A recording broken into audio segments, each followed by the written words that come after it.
Aloha, everybody. I'm Eva Andrade, and I'm your host of the Triple F show, Faith and Family First. Jim Hochberg is here today as our co-host, and you are listening to this show on 1040 a.m. and 94.9 FM. So we welcome all our new listeners. Today's show, we're going to talk about the craziness that's still going on with COVID, the whiplash of what's in and what's out. And we're also going to be talking about a very interesting bill that is moving through Hawaii's legislature. So let's chat about that.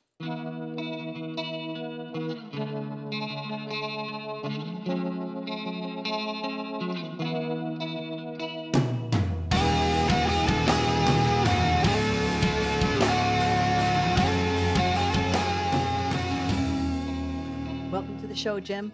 Hi, it's been a while. We have some new listeners. We do. We're on the radio. Hey, seen you on the radio. See you on the radio. For those people that are older generation, they may remember things like the coconut wireless and stuff like that. So we're just kind of welcoming people of all ages to the show now. So we appreciate K-Light Radio and KESU Radio on Kauai for welcoming us to the new. I always welcomed everybody of all ages to the show. Yeah, but it's so good to expand. So thank you for all of those people that are. You think young people are on the radio or old people are on the radio? What are you talking about? So, Jim, we're going to talk about two things today. Yes, ma'am. We want to roll that in, but I want to start the show. You got a very interesting email first that I thought we should address very quickly about someone asking about the name of the show. So I thought we should address that, get that out of the way, and then jump in. Well, and I would presume it's a very nice lady that wondered what Triple F was. And so I had to call and ask you. Actually, I didn't because it's right there. But for those that are listening, they don't know what you just did. Jim just pointed to the logo behind us that says, which on the radio you don't even get to see. It's very lovely. That's right. So it's Faith and Family First. That's Correct. Triple F. Correct. So, okay. Because that's what we've been doing around town, you and I, for 30 years, 20 years, I don't know, a long time. Yeah, we're just bringing our crazy personality to the airwaves now. Okay, so let's talk about the whiplash that people are getting from the CDC rules that keep coming and changing. I mean, every day it seems to change. In fact, when they're listening to this, it may have changed again. So I have two different views. They both start with a P, so this is the double P presentation. First, is the CDC looking for a parade, first P, that they're not in front of because all these governors and all these mayors across the country are canceling COVID restrictions and they want to be in front of the parade. So they're joining in from above, but nobody's listening to them except even in Hawaii, the governor's not listening to them. But that's one of the P's. The other one, I think, is planned. I think it was planned. And I remember we did a show months ago, maybe in August or September, something. So I dug up the paperwork from that because way back in July 21st, 2021, the CDC issued a lab alert, and we talked about it on a show. They said that starting December 31st, 2021, so that would be January 1, 2022, the new things happening. They were withdrawing the request to the Food and Drug Administration for emergency use authorization of the real-time RT-PCR diagnostic panel test for COVID. They were not canceling it, they were withdrawing it. And they also said that starting January 1, the labs, which is why it was a lab alert, needed to start using a COVID test that could differentiate between a positive COVID versus a positive influenza, the flu, which meant to me last summer, so all these reports daily, we had 50 new COVID positive tests, and we have 10 people on Maui and 17 on Oahu and 3 on the mainland. I mean, why are they even telling us about people on the mainland that have COVID? But anyway, what it indicated is all those positive test results that we were using to justify public policy couldn't tell the difference between the flu and COVID, which means who knows how many of the people had the flu versus COVID. Now, most people didn't even hear about this. That's what's Well, really we interesting. did a show We on did a show on it, but as now because of the new guidelines that have come out, which you're going to get to, people were like, "What? We didn't even realize that back then some of the numbers were But suspect." we did, because if you go watch our old show, what we said was, we're going to have fewer positive COVID test results starting in January, because now they're not going to include the flu positives. Remember that? Yes, we remember. Okay. And it's kind of interesting. It took until almost the end of February. And I was wondering, I wonder why they messed up and they weren't able to do it sooner. And you know what it was? They didn't count on Omicron being so contagious that there were huge numbers of positive test results from Omicron, right? Well, they got through the surge of Omicron, and now at the end of February, beginning of March, they're able to say, which came out actually on February 24th, COVID cases fall throughout the U.S. And there's articles about how the test results are now, but they don't say, oh, because it doesn't include flu anymore. Yep. And as of that report that you're referring to, Hawaii's numbers had dropped drastically too. In fact, according to their records, and I'm looking at it right here, and we'll try to put that link for you, they're saying that as of February 9th, there were 66 cases, and February 22nd had 23. So on the next day after the announcement of the dropping of the COVID positive results, the CDC on February 25th, 2022, came out with a new test for concern about COVID. Instead of positive test results, that's not driving policy now. Now, policy is being driven by hospitalization and death, not positive test results. So is it because there aren't as many positive test results and we would completely revolt if they required us to continue with these measures when the numbers are so drastically lower? I think probably. That's them wanting to get in front of the parade that's happening. And so if you remember previously, too, in the shows that we did on COVID, you and I talked about the fact that we don't care how many positive tests there are because that tells you nothing. A positive test result says you have COVID antibodies or whatever, the virus in you. You may have no symptoms.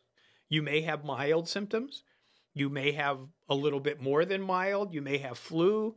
You may go to the doctor and be told to go home and take Tylenol. And we also you may be admitted to the hospital. You may be in ICU and you may die. That's the whole spectrum of positive test results. We also talked about individuals who may have had COVID that don't even know they had COVID because they didn't test and they had no symptoms. But so the really interesting thing, though, my point is, I'm agreeing with you that we'll never know what the true numbers are. But what we said was, we don't care about positive test results. What really matters, and if you remember, we talked about my phone conversation with the State Department of Health epidemiologist Park at the time in 2020, asking her on the phone to please stop telling us the number of positive test results.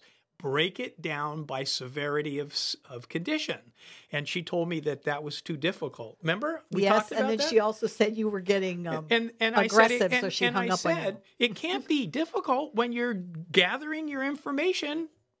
Gather that information too. Well, she said you were being aggressive. I was being aggressive, and she hung up on me. Were you being aggressive, Jim? No, I know that I was the nicest person in the room. I was the only person in the room because I was on the phone. Well, I know that when you want to get an answer from someone, you're an attorney. No, I was totally not aggressive. Okay, it was a very polite conversation. I was surprised she called me back. I believe you when you say that because you're also honest when you get frustrated. No, I am.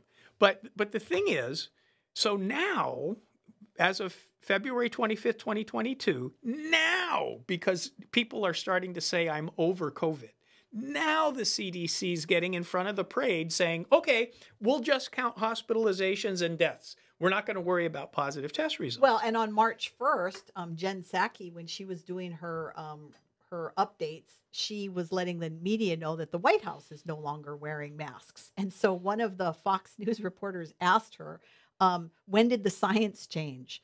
And I got to tell you, she's really good at spinning. I mean, she earns her money, whether you agree So with what her did or she not. say? I didn't see it. She had what she did is explain that they're following the science and they're following the lead But of the the science CDC is following the parade of the attitudes across the well, country. I So think that's the why problem. people are getting frustrated That's the because problem. your regular butt in the pew, right? I call them the bips and the bops. You remember Correct. that? The I butts do. inside the How could I pew and forget? bops were the butts outside the pew. Both the bips and the bops are listening to what the media talking heads are telling them. And I will tell you, I truly believe that most people want to just trust what they're hearing. Most people are not going to look it up. Most people are not going to go to the sources like you do. So I had one extra point on the two Ps. On the planned side, as we talked about, there's an election in November. And what I said last August or September when we did that show about changing the test to differentiate influenza, I said, they're going to start in 2022 saying we've beat COVID for election purposes everybody's been saying because that, of the yeah. change in the testing. Yeah, and they've actually done that. But I will say for the first P, my closing argument is the CDC and the federal government and the state of Hawaii and the city and county of Honolulu and probably governments across the country are seeing truck convoys in Canada, truck convoys in the United States screaming for freedom, and they're just trying to get in front of the parade with as little obvious notification that we would be able to say, we're not going to believe you because you're just getting in front of the parade. The parade is we want freedom. The parade is COVID is over, and they're just jumping in front, and it was planned last summer, but now there's a parade they're getting in front Well, of. it's interesting. Did you see on the news the kids when the teacher announced that they would no longer have to wear masks, and the kids just were shouting in excitement, and they were throwing their like graduation day, they were throwing their masks up in the air, and they were so excited. I'm telling you that when I get that notice that I do not have to wear a mask anymore, I too am going to have my own graduation ceremony. Are you? When you don't have to stick a Q-tip up your nose to test to go to eat anymore? Go to lunch with you? Yeah, I know. So one last point before we finish this segment, and that is I heard on the news just over this weekend that the CDC has changed the guidelines for when children should start to speak, because it used to be around 1 year, but now it's not. What do you mean when they learn how to talk? Wait, babies. When babies learn how to talk, it used to be within the first year. How do you tell a child when they're going to talk? Well, listen, and I'll tell you, it's not that.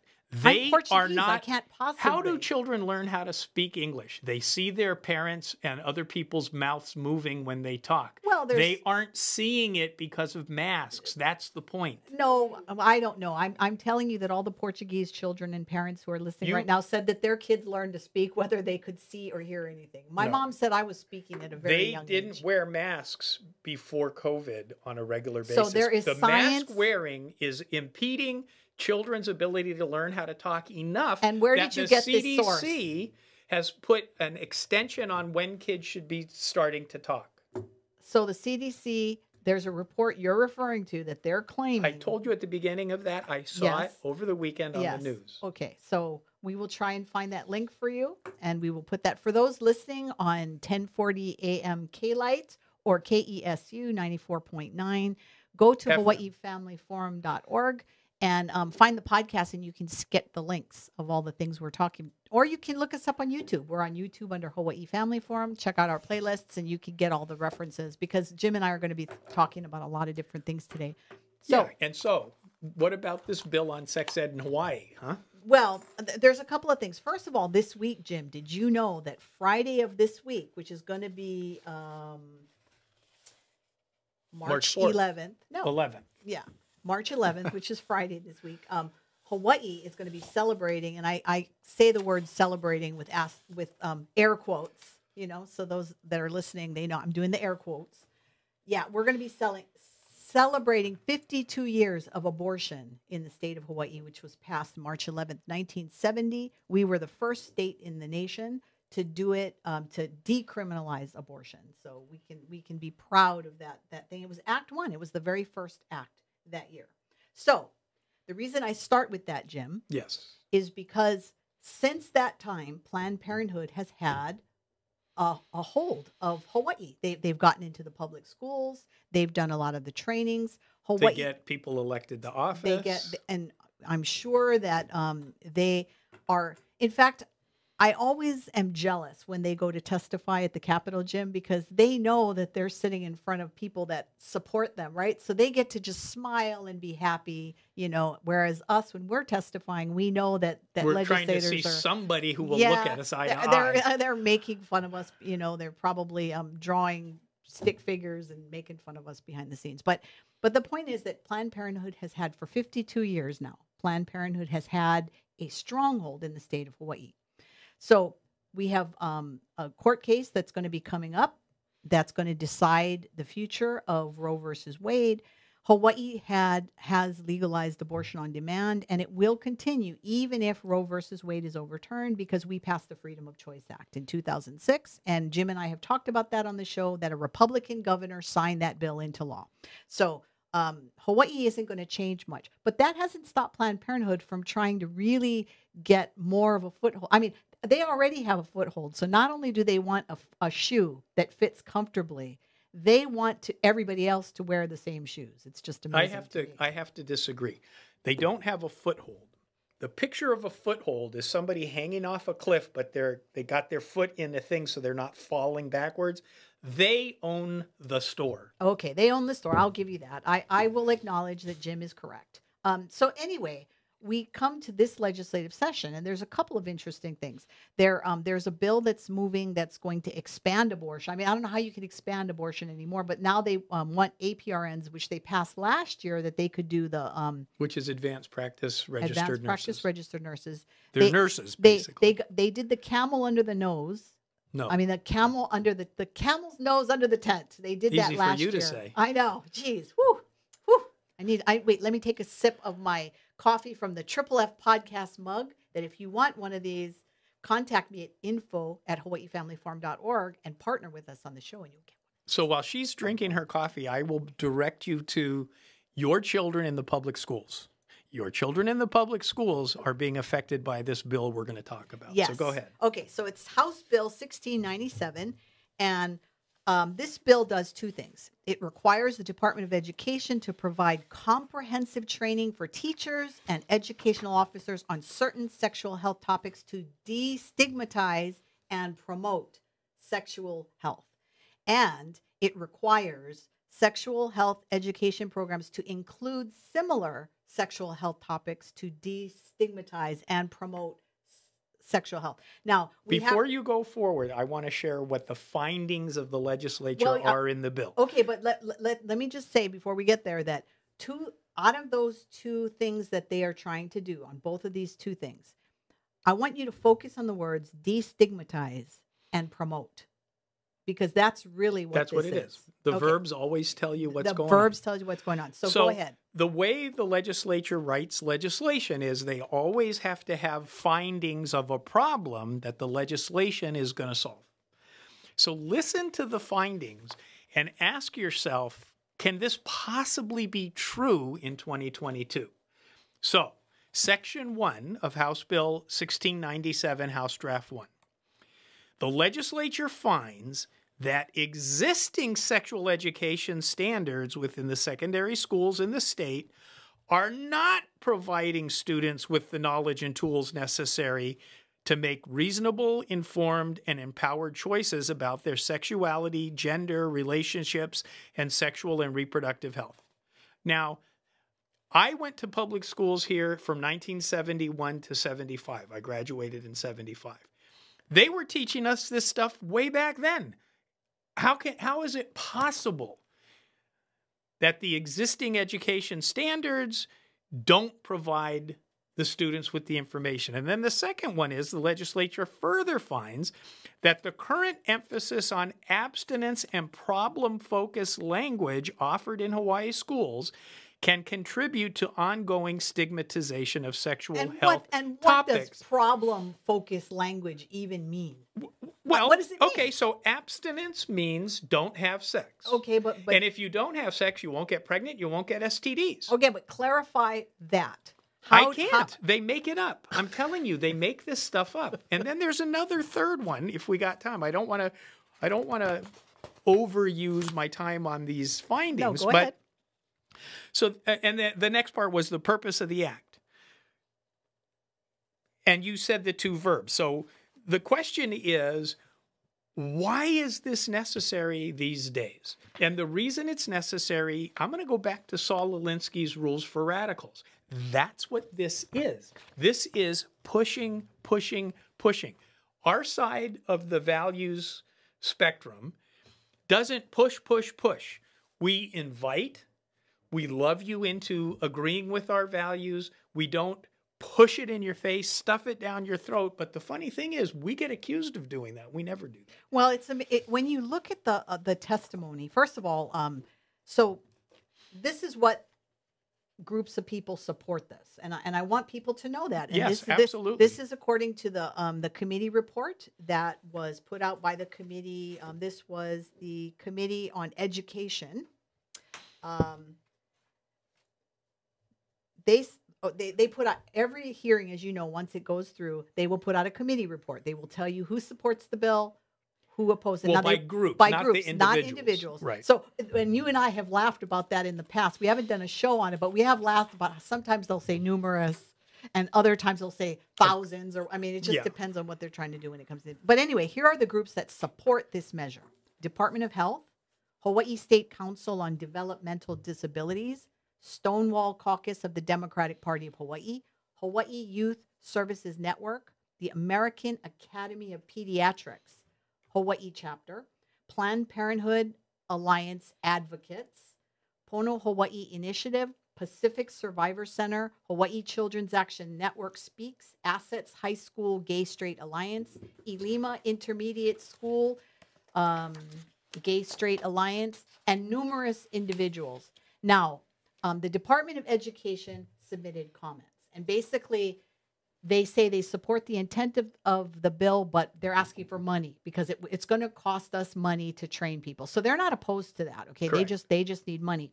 But what's interesting is opposition only came from the Hawaii Federation of Republican Women and numerous individuals. So, you know, to let people know that whoever testifies in opposition to this bill, you're going to be up against the big guys. The Department of Health, in their testimony, it was very interesting. They're referring to the 2019 Youth Risk Behavior Survey, and they're claiming that 10% of high school students in Hawaii and 9% of middle school students identify as LGBT.